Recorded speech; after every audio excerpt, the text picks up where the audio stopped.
కొండ చర్యలు విరిగిపడిన వైనాడులో 4వ రోజు రెస్క్యూ ఆపరేషన్ కొనసాగింది. గంట గంటకు మృతుల సంఖ్య పెరుగుతూనే ఉంది.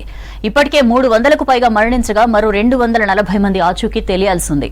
బాధితులకు కాంగ్రెస్ పార్టీ అండగా ఉంటుందన్నారు ఎల్ఓపీ నేత రాహుల్ గాంధీ. కాంగ్రెస్ జనరల్ సెక్రటరీ ప్రియాంక గాంధీతో కలిసి సహాయ చర్యలు పర్యవేక్షించారు. కేరళలోని వైనాడు జిల్లాలో కొండ చర్యలు విరిగిపడిన ఘటనలో 4వ రోజు రెస్క్యూ ఆపరేషన్ కొనసాగుతోంది. అంతకంతకు మృతుల సంఖ్య పెరుగుతోంది.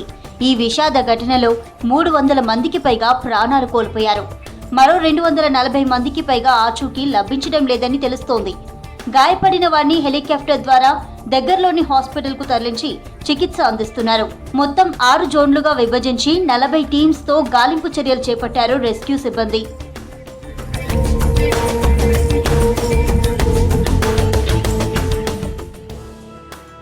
వైనాడ్లో 2వ రోజు పర్యటించారు ఎల్ఓపీ నేత రాహుల్ గాంధీ. కాంగ్రెస్ జనరల్ సెక్రటరీ ప్రియాంక గాంధీతో కలిసి సహాయక చర్యలను పర్యవేక్షించారు.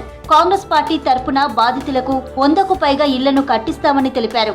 ఒకే ప్రాంతంలో ఇంతటి భయానక విషాదాన్ని మునుపెన్నడూ చూడలేదని ఆవేదన వ్యక్తం చేశారు Rahul.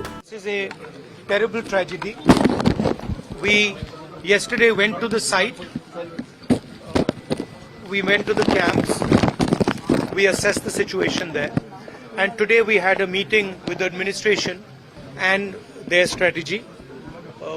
We have said that we are here to help in any way possible. Congress family would like to commit to build 100+ houses here. I think Kerala has not seen this type of a tragedy in one area. I think rehabilitation is going to be a very important issue.